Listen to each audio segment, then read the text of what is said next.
মানুষের সমান আইনি অধিকার দেয়া হয়েছে একটি পর্বতকে, অর্থাৎ মানুষ হিসেবে একজন ব্যক্তি যেসব অধিকার পেয়ে থাকেন, নিউজিল্যান্ডের ওই পর্বতকে একই আইনি অধিকার দেয়া হয়েছে।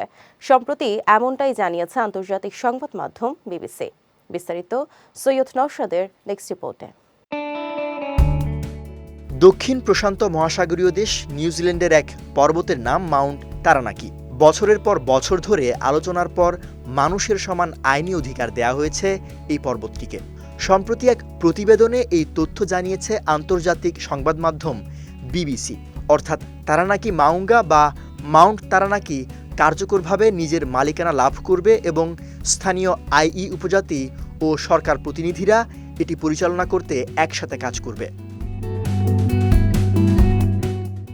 সংবাদ মাধ্যম বলছে, মাউন্ট তারানাকি নামের এই পর্বতকে স্থানীয় মাওরি জনগোষ্ঠী বরাবরই তাদের পূর্বপুরুষ বলে মনে করে থাকে। অষ্টাদশ এবং ঊনবিংশ শতকের ঔপনিবেশিক শাসক গোষ্ঠী তাদের কাছ থেকে এই পবিত্র ভূমি কেড়ে নিয়েছিল। অবশেষে দীর্ঘ আলোচনার পর নিউজিল্যান্ড সরকার নতুন আইন পাশ করে এই পর্বতকে সম্পূর্ণ মানবিক অধিকার ও দায়িত্ব প্রদান করেছে।